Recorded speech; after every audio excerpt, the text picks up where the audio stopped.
ఇది అర్థమైనట్టే ఉంటుంది, అర్థం కాదు. ఎగ్జామ్లో 2022 చూసి రాసిన ఎగ్జామ్ పేపర్లో డయాగ్రామ్ ఇచ్చాడు. 2019లో కూడా దీని మీద క్వశ్చన్ అడిగాడు. ఆ క్వశ్చన్ని బేస్ చేసుకొని మనం ఎక్స్ప్లెనేషన్ చేసుకోవాల్సి ఉంటుంది. కాబట్టి నీట్గా డీటెయిల్గా చెప్తాను, వినండి. ఇది అయిపోయిన తర్వాత మనకి టైప్స్ ఆఫ్ ప్రిన్సిపల్స్ ఉంటాయి మ్యాగ్నటిజంలో, అండ్ టైప్స్ ఆఫ్ ప్రాసెస్ ఉంటాయి. అయస్కాంతీకరణ, ఏకస్పర్శ పద్ధతి అంటాం, వన్ టచ్ మెథడ్. రెండు వైపులు రాకితే డబుల్ టచ్ మెథడ్. ఓకే, ఎక్కువ కాలం ఉంచుతాన్ని మన ఇండక్షన్ మెథడ్ అంటాం, ప్రేరణ పద్ధతి అని పిలుస్తాం. ఎలక్ట్రాన్లు ఉపయోగిస్తే దానికి అదొక పద్ధతి. ఈ 3 పద్ధతులు చెప్తే ఈ లెసన్ అయిపోతుంది. కొన్ని లెక్కలు ఉంటాయి, మళ్ళీ లెక్కలు ఉంటాయి సార్, అయస్కాంతంలో కూడా లెక్కలు ఉంటాయి అంటే లెక్కలు ఉంటాయి. ఏ లెక్కలు చేయాలంటే ఇంటర్మీడియట్ ఎంసెట్ లోపల అయస్కాంతానికి సంబంధించి బీని, హెచ్ని, మ్యూని ఫైండ్ అవుట్ చేసే క్యాలిక్యులేషన్స్ ఉంటాయి. అవి తెచ్చుకుంటే చాలు, ఇక మిగతా ఏమీ అక్కర్లేదు. మీరు రాసేది అది. అసలు దరిద్రం ఏంటంటే ఐటీఐ క్వశ్చన్ పేపరు సార్ అంటే మీకు క్వాలిఫికేషన్ ఐటీఐ చూపించి ఇంటర్మీడియట్ అడుగుతాను, ఎంసెట్ ఐఐటి క్వశ్చన్ పేపర్ అడుగుతాను. మరి ఏం చేద్దాం? దానికి తగ్గట్టే మనం ప్రిపేర్ అవ్వాలి కాబట్టి రెడీ అయిపోదాం. రెడీయా? చలో రైట్. ఇప్పుడు ఈ కథ చెప్తాను, బాగా వినండి. అనగనగనగనగా 3 మ్యాగ్నెట్స్ అట. ఒక దాని పేరు డయా, రెండవ దాని పేరు పారా, మూడవ దాని పేరు ఫెర్రో. ఈ ఫెర్రో విలువకి మ్యాగ్నెటిక్ ససెప్టబిలిటీ విలువ, కోవర్సిటీ విలువ మరియు పర్మియబిలిటీ విలువ, క్యూరీ ఉష్ణోగ్రత విలువలు ఉంటాయి. తెలుసు మీరు క్యూరీ ఉష్ణోగ్రత అంటే ఏంటిది? ఈ బిట్ కూడా అడిగాడు. ఒక ఫెర్రో అయస్కాంత పదార్థాన్ని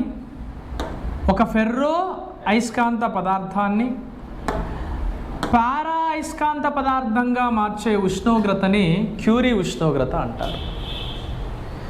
పారా అయస్కాంత పదార్థాన్ని డయా అయస్కాంత పదార్థంగా మార్చే ఉష్ణోగ్రతని క్యూరీ ఉష్ణోగ్రత అంటారు. మరి వీడెక్కడికి పోవాలి?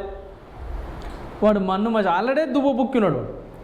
నో మ్యాగ్నెటిక్ అట్రాక్షన్స్ ఉంటాయి, స్ట్రాంగ్ అట్రాక్షన్స్ ఉంటాయి. వీనికి ఏ అట్రాక్షన్ లేనప్పుడు వీడడిపోతాడు, వాడు ఆన్నే ఉంటాడు. కాబట్టి డయామాగ్నెటిక్ సబ్స్టాన్సెస్ అనేవి చాలా సింపుల్గా తీసిపడేయద్దు. డయామాగ్నెటిక్ సబ్స్టాన్సెస్ అనేవి చాలా స్ట్రాంగ్. ఎంత స్ట్రాంగ్ అంటే దేశాన్ని, ప్రపంచాన్ని మొత్తం మార్చేంత స్ట్రాంగ్ డయామాగ్నెటిక్ సబ్స్టాన్సెస్. నీరు లేకుంటే బతకలేవు, నైట్రోజన్ లేకున్నా బతకలేవు. అవునా కదా? నైట్రోజన్ లేకుండా ఎట్లా బతకలేవు అంటే తినే పదార్థాలు బూజు పట్టిపోతాయి. బల్బులు ఉపయోగించలేం. ఆపరేషన్ థియేటర్లో కూడా నైట్రోజన్ వాడతారు బ్యాక్టీరియా అటాక్ కాకుండా.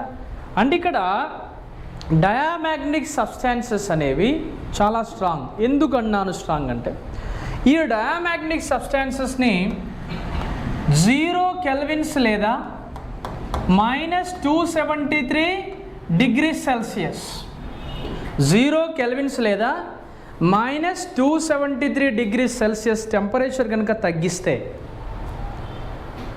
ప్లస్ సెంటిగ్రేడ్ ఉంటాయి, మైనస్ అట. ఇప్పుడు ఇవాళ ఎంత ఉంది టెంపరేచర్? 42 ఉంది అనుకో. ఈ సమ్మర్లో 42 కాదు, ఇక్కడ ఎంత? -273 అట. మైనస్లోకి వెళ్తే ఈ డయామాగ్నెటిక్ సబ్స్టాన్సెస్ అన్నీ కూడా ఎలా పనిచేస్తాయి అంటే మెయిన్గా సూపర్ కండక్టర్స్గా పనిచేస్తాయి. ఏ కండక్టర్స్గా పనిచేస్తాయి? సూపర్ కండక్టర్స్గా పనిచేస్తాయి. సూపర్ కండక్టర్స్ని ఎవరు తయారు చేశారు మొట్టమొదటిసారిగా అంటే కమర్లింగ్ జాన్స్ అనే అతడు మొట్టమొదటిసారిగా తయారు చేశాడు. కమర్లింగ్ జాన్స్ అనే అతడు సూపర్ కండక్టర్స్ తయారు చేసి నోబెల్ ప్రైజ్ని చేజిక్కించుకున్నాడు మెర్క్యూరీని ఉపయోగించి. మరి ఈ సూపర్ కండక్టర్స్గా డయామాగ్నెటిక్ సబ్స్టాన్సెస్ తయారు చేసుకుంటాను అంటే డయామాగ్నెటిక్ సబ్స్టాన్సెస్ కూడా తీసిపడేయలేము, అవి కూడా స్ట్రాంగే. వీటి మ్యాగ్నెటిక్ ససెప్టబిలిటీ లో, వీటికి హై, వీటికి వెరీ హై. పర్మియబిలిటీ లో, వీటికి హై, వీటికి very high. Susceptibility negative, positive, very positive, high positive. అంటే దీస్ ఆర్ డయామాగ్నెటిక్ సబ్స్టాన్సెస్. అర్థమవుతుందా చెప్పేది? రైట్. ఇప్పుడు ఈ డయామాగ్నెటిక్ సబ్స్టాన్సెస్ పారామాగ్నెటిక్ సబ్స్టాన్సెస్కి నేను చెప్పే నియమము వర్తించదు. ఏ నియమం చెప్తున్నాను అంటే మ్యాగ్నెటిక్ ఫ్లక్స్ డెన్సిటీ అంటారు. Magnetic flux density.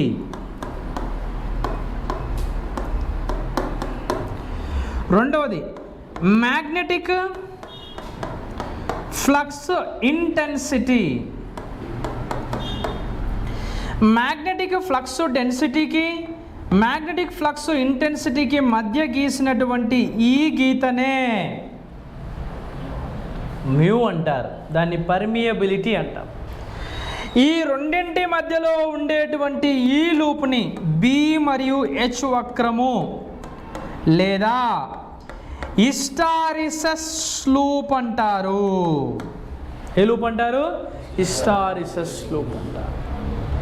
హిస్టారిసస్ లూప్ అన్నా బి మరియు హెచ్ వక్రం అన్నా ఒక్కటే. దేనికి వర్తిస్తుందని చెప్పాను?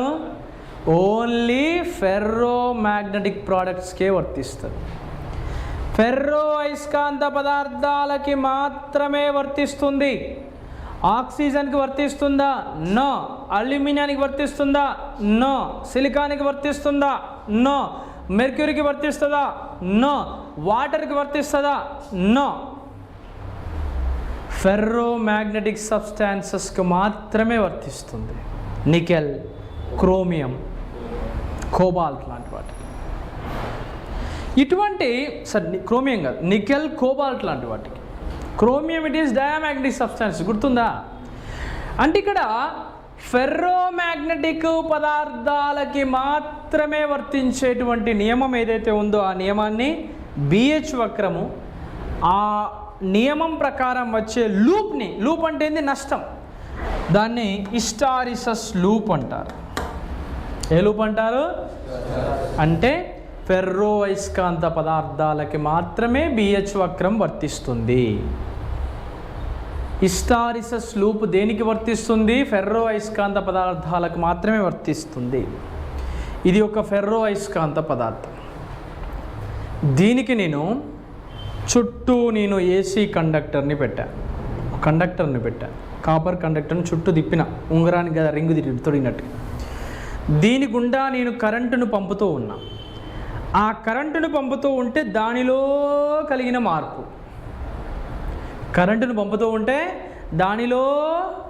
మార్పు, ఆ మార్పుని గురించి నేను ఇప్పుడు వివరిస్తున్నా. అర్థమైందా?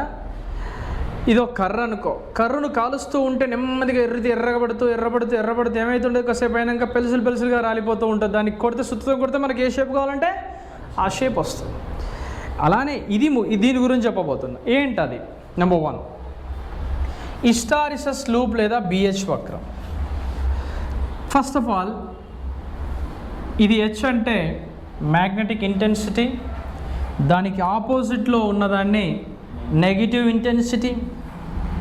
బి అంటే ఫ్లక్స్ డెన్సిటీ, దానికి ఆపోజిట్లో ఉంటే ఆపోజిట్ ఫ్లక్స్ డెన్సిటీ అన్నాం. ప్లస్ సింబల్ వేసాం. ఇదేమో హెచ్ నానా.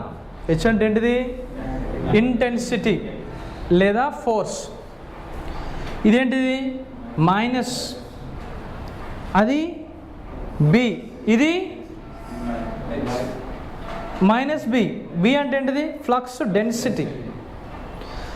మ్యాగ్నెటిక్ ఫోర్స్ పెరిగితే ఇంటెన్సిటీ పెరుగుతుంది, తగ్గితే తగ్గుతుంది. బాగా వినండి. ఒక అయస్కాంత పదార్థాన్ని తీసుకున్నాం. ఏ అయస్కాంతము? ఆ ఫెర్రో అయస్కాంత పదార్థానికి చుట్టూ నేను కాపర్ కండక్టర్ని బిగించి, ఆ కండక్టర్కి నేను కరెంటు ఐని పాస్ చేసిన. కరెంట్ ఐని పాస్ చేసిన. ఈ కరెంటు ఐ విలువ అనేది ఏం జరుగుతుంది చూడండి. ఇక్కడ నెమ్మదిగా ఈ యొక్క కండక్టర్ గుండా ప్రయాణం చేసేటప్పుడు ఈ యొక్క కోర్ లోపట ఎంఎంఎఫ్ కదా, మ్యాగ్నెటిక్ మోటివ్ ఫోర్స్, ఫ్లక్స్ అనేది ఉద్భవించడం వలన ఈ కోర్ అనేది ఏమవుతుంది? మ్యాగ్నెటిక్ సబ్స్టెన్స్గా మారుతుంది. మ్యాగ్నెటిక్ సబ్స్టెన్స్గా మారుతుంది. దాని గురించి నేను ఇప్పుడు వివరిస్తున్నా. మంచి కూర్చో. అంటే ఒక ఫెర్రో అయస్కాంత పదార్థానికి కరెంటు ఐని అందించినప్పుడు ఆ కరెంటు ఐ అనేది నెమ్మది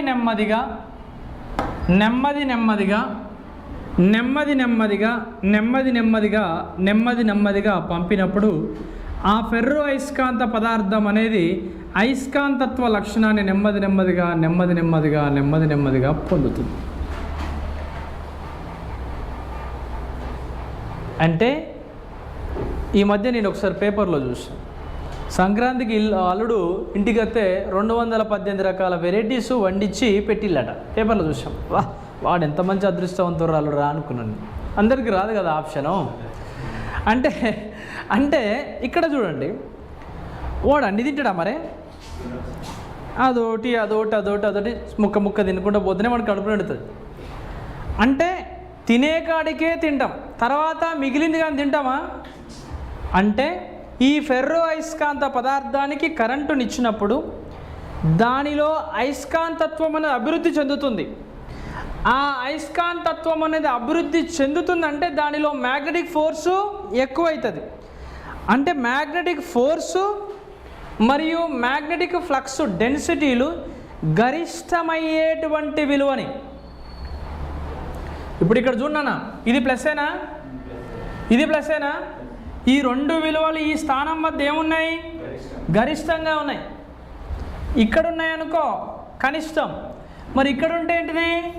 గరిష్టం అన్నట్టు. అంటే మ్యాగ్నెటిక్ ఫ్లక్స్ డెన్సిటీ ఎక్కువనే, మ్యాగ్నటైజింగ్ ఫోర్స్ కూడా ఎక్కువనే. అంటే అది బలమైన అయస్కాంత క్షేత్రంగా అభివృద్ధి చెందింది. దేనివల్ల చెందింది? కరెంటుని ఇవ్వడం ద్వారా. ఆ తర్వాత ఇక చెందుతా, ఇక ఇస్తాండు కదా, ఇంకా వేస్తాండు కదా అని తినుకుంటా పోతామా? ఇస్తుండు కదా అని తీసుకుంటుందా? దానినే సంతృప్తి స్థానము అంటాం. బేవ్ అని భోజనం అయిపోయినాక బేవ్ తీసినట్టుగా బాగా తిన్నారా అన్నట్టుగా.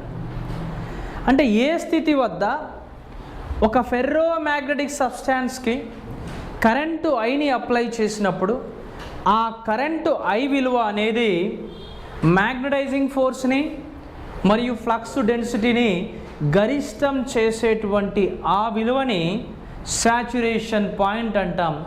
శాచురేషన్ అంటే సంతృప్తి చెందే స్థానము అని అర్థం. శాచురేషన్ అంటే ఏంటిది? సంతృప్తి చెందే స్థానము, పొట్టరిండింది అన్నట్టు అర్థం. ఈ శాచురేషన్ పాయింట్ వద్ద మ్యాగ్నటైజింగ్ ఫోర్స్ విలువలు, ఫ్లక్స్ డెన్సిటీ విలువలు ఎక్కువ కదా. కాబట్టి ఈ స్థితి లోపల ఫ్లక్స్ డెన్సిటీ ఏంటిది? ప్లస్. ఇప్పుడు ఏం చేయాలి? కరెంటుని తీసేయాలి. కరెంటుని తీసేసిన తర్వాత ఏం జరుగుతుంది సార్? కరెంటుని తీసేసిన తర్వాత మెల్లమెల్లగా ఇక పని చేస్తా అంటే అరుగుతుంది కాదు కదా. అలా కరెంటుని తీసేసిన తర్వాత దాని లోపల అయస్కాంతత్వం అనేది నెమ్మదిగా తగ్గుతుంది. ఎలక్ట్రోమాగ్నెట్ గురించి చెప్పినా నిన్న గుర్తుందా? సాఫ్ట్ ఐరన్ పేదాలు కూడా రాయించిన గుర్తుంది కదా. అంటే అయస్కాంతత్వము అనేది ఇక్కడ గరిష్టమైంది. కరెంటు ప్రవాహాలను నిలిపివేసినవు, అప్పుడు దానిలో ఉన్న అయస్కాంతత్వ లక్షణం ఏమైంది? కోల్పోయింది. మరి కోల్పోయినాక ఏం జరుగుతుంది? దానిలో ఉన్న అయస్కాంతత్వ లక్షణము కోల్పోయినా కూడా దానిలో కొంత మ్యాగ్నటిజం ఉండిపోతుంది. అర్థమైందా? ప్లేట్ 2 అన్నం పెట్టుకున్నాక కొన్ని వెతుకులు మిగిలాయా అంటే ఎంతో కొంత అయస్కాంతత్వ లక్షణము ఉంటుంది. అంటే సంతృప్తి చెందే స్థానము తర్వాత ఎంతో కొంత అయస్కాంత లక్షణం దాని లోపల ఉంటుంది. అలా ఉన్నటువంటి స్థానాన్ని రిటెంటివిటీ అంటారు. ఏమంటారు నాన్న? రిటెన్టివిటీ. అర్థమైందని చెప్పింది. సాచురేషన్ పాయింట్ అంటే ఏంటి? ఒక ఫెర్రో మ్యాగ్నెటిక్ సబ్స్టాన్స్కి కరెంటు ఐని ప్రసారం చేసినప్పుడు అది దాని ఫ్లక్స్ యొక్క సాంద్రతని గరిష్టంగా ఉంచుకునే స్థితిని, మ్యాగ్నటైజింగ్ ఫోర్స్ని అత్యధికంగా కలిగి ఉండే స్థితిని సాచురేషన్ పాయింట్ అంటారు. కరెంటు ప్రవాహాలను నిలిపివేసిన తర్వాత ఆ యొక్క ఫ్లక్స్ డెన్సిటీ అనేది ఏమవుతుంది? తగ్గుతుంది. అందులో ఎంతో కొంత అయస్కాంతత్వం అనేది చివరికి మిగిలిపోయి ఉంటుంది. అలా మిగిలిపోయినటువంటి ఆ స్థితిని రిటెన్టివిటీ అంటారు. అర్థమైందా? Saturation point, retentivity. ఈ సాచురేషన్కి రిటెన్టివిటీకి మధ్య జరిగే విధానాన్ని రెసిడ్యూల్ మ్యాగ్నెటిజం అంటారు నాన్న. ఏమంటారు నాన్న? రెసిడ్యూల్ మ్యాగ్నెటిజం అంటాం. రెసిడ్యూల్ మ్యాగ్నెటిజం అంటాం. రెసిడ్యూల్ అంటే ఏంటిది? వ్యతిరేక అయస్కాంతీకరణ. రెసిడ్యూల్ అంటే తెలుగులో మీనింగ్ ఏంటి? వ్యతిరేక అయస్కాంతీకరణ. ఈడి నుంచి ఈడికి అయస్కాంతీకరణ, ఈడి నుంచి ఈడికి రివర్స్ అయింది కాబట్టి ఏమనాలి? Residual magnet. ఎగ్జామ్లో వాడు ఏమంటాడు? గీత ఇచ్చి ఎక్స్ దేన్ని చూపిస్తుంది? నా బాగుందా? దేన్ని చూపిస్తుంది? రెసిడ్యూల్ మ్యాగ్నెటిజం చూపిస్తుంది. బి దేన్ని చూపిస్తుంది? రిటెన్టివిటీని చూపిస్తుంది. ఏ దేన్ని చూపిస్తుంది? సాచురేషన్ పాయింట్ని చూపిస్తుంది. డి దేన్ని చూపిస్తుంది? ఫెర్రో మ్యాగ్నెటిక్ సబ్స్టాన్స్ని చూపిస్తుంది. గ్రీన్ కలర్ దేన్ని చూపిస్తుంది? అయస్కాంతీకరణలో మార్పును చూపిస్తుంది. ఇక్కడ ఫ్లక్స్ డెన్సిటీ ఎక్కువ, ఫ్లక్స్ ఇంటెన్సిటీ ఎక్కువ. అర్థమైందా? తర్వాత దీనిలో మిగిలిపోయినటువంటి అయస్కాంతీకరణ బలవంతంగా అంటే ఏంటిది? అలా మిగిలిపోయిన ప్లేట్లో మిగిలిపోయిన 4-5 మెతుకులను తీసుకెళ్ళి టుక్ టుక్ కనుక ఇట్లా బోర్లా పడేసి ఇట్లా కొట్టామనుకో, ప్లేట్ ఉన్నాయన్నీ రాలిపోతాయి కదా. అలా బలవంతంగానే కొంచెం ఫోర్స్ని అప్లై చేసినావు కదా, బలవంతంగా దానిలో ఉన్న అయస్కాంతీకరణను శూన్యం చేయాలి, తగ్గియాలి. అలా శూన్యం చేసేటువంటి స్థితిని కోవర్సిటీ అంటారు. కోవర్సిటీ అనండి. కోవర్సిటీ వద్ద మ్యాగ్నటైజింగ్ ఫోర్సు మైనస్లోకి వెళ్ళిపోయింది, రుణాత్మకమైంది. అవునా కదా? రుణాత్మకమైంది. ఇక్కడ ధనాత్మకమైంది. అందుకే దీన్ని ఏమంటాం? ప్లస్ హెచ్సి అంటాం. ప్లస్ హెచ్సి అంటే ఏంటిది? మ్యాగ్నటైజింగ్ ఫోర్స్ అనేది ధనాత్మకమైన కోవర్సిటీ విలువను కలిగి ఉంది. మైనస్ ఎస్సి అంటాం. మ్యాగ్నటైజింగ్ కోవర్సిటీ అనేది రుణాత్మకమైన విలువను కలిగి ఉంది. A position? Saturation point. B position retentivity. C position coercivity. ఈ కోవర్సిటీ అనేది ఇటుంటేనేమో ప్లస్, ఇటుంటేనేమో మైనస్. ఈ స్థితి వద్ద ఎంతో కొంత అయస్కాంత లక్షణం అయితే ఉంది ఫెర్రో మ్యాగ్నెటిక్. ఈడ పూర్తిగా నెగిటివ్లోకి వచ్చింది, రుణాత్మక విలువను చేకూర్చింది. ఇక్కడ ఉన్నటువంటి సాచురేషన్ పాయింట్కి ఆపోజిట్ ఏంటిది? Opposite saturation. ఈ పాయింట్కి ఈ పాయింట్ ఏంటిది? మైనస్ రిటెన్టివిటీ. ఈ పాయింట్ని మైనస్ కోవర్సిటీ, ఈ పాయింట్ని ప్లస్ కోవర్సిటీ. అర్థమైందా? ఇది దేని గురించి? బిహెచ్ వక్రము గురించి. అంటే ఇస్తే తింటా, లేకపోతే ఉంటే ఉట్ల పండుగ, లేనినాడు ఖాళీ కడుపు పండుగ అన్నట్టు. అర్థమైందా? ఇది గుర్తుపెట్టుకోండి.